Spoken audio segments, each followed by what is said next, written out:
زابل د هیواد په تاریخ کې یو له هغو ولایتونو څخه دی چې همیشه د حق چیغه ترې لومړی راپورته سوې. نن بیا هم د امریکایي اشغالګرو څخه د ازادۍ د بیرته اخیستلو د څلورمې کلیزې د لمانځلو په پار د یوه عظیمې او شاندارې غونډې کوربه و. 4 کاله وړاندې همداسې یوه ورځ وه چې اشغال پای ته ورسېد. افغانانو له اوږدو کړاوونو وروسته خپل برخلیک بیرته په لاس کې واخیست او د اسلامي حاکمیت زیری یې وکړ. دا ورځ د غیرت، استقلال او قربانۍ سمبول ده چې نسلونه پرې ویاړي. د ګران هیواد افغانستان پر سپېڅلي او آزاد حریم د امریکایي اشغالګرو برید یوه ستره تېروتنه وه او په مادي او معنوي لحاظ دواړه ملتونه وځپل سول او له ګڼو ناخوالو سره مخ سول.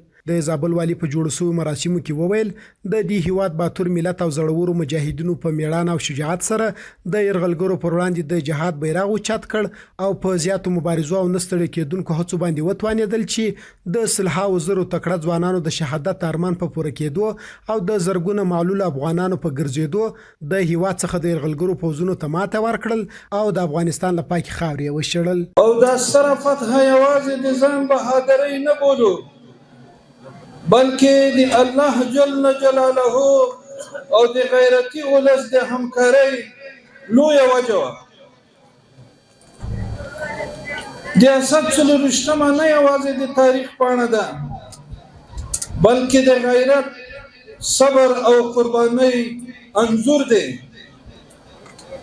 دا ورځ د هغو بورو میندو چیغه ده چې تنکي او نازوي زامنې د دې اسلامي نظام او هیواد لپاره قرباني کړه.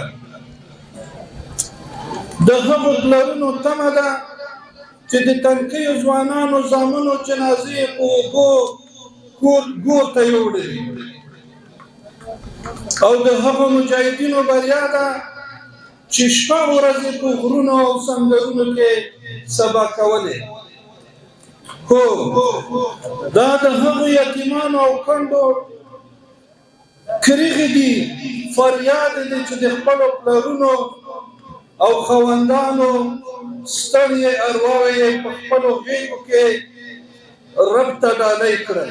همدارنګه په دې مراسمو کې د سرحدونو او قبایلو چارو وزیر بیا په خپلو خبرو کې وویل د زمري 24مه یوازې یوه نیټه نه بلکې د افغان ملت د قربانیو او ویاړ نښه ده او اسلامي نظام د همدې ورځې له برکته حاکم دی.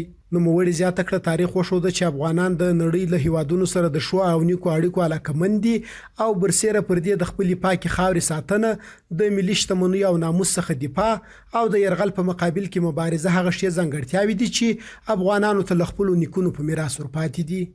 زموږ اتلانو او سربکب ځوانانو هېڅ قسم د قرباني نه ده درېغ کړې.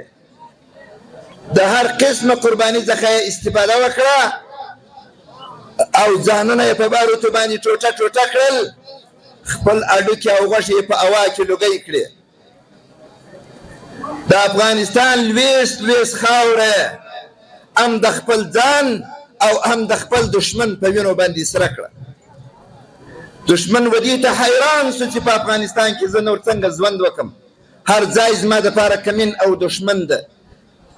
ځوانانو د اټم بم پر ځای د تیارې او د ټانګ او د توپ پر ځای خپل ځان څخه اټم بم جوړ کړئ، د خپلې بوشکې څخه اټم بم جوړ کړئ، په خپل نس کې باروت ورته وتړل، په خپل سر کې باروت ورته وتړل. آفرین وداسې ایمان ته، آفرین وداسې شیدو ته، آفرین وداسې تربیت ته، آفرین وداسې عقیدې ته چې دی بم په ځان پسې تړي، یوه هفته یا 10 ورځې دښمن تعقیبوي، د دی خپلې ارادې څخه شاته نه ګرځي.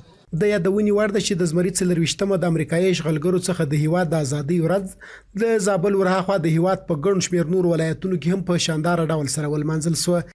استقلال هیوادوالو مبارک، استقلال جهاد پالو مبارک، څه عظیم افتخار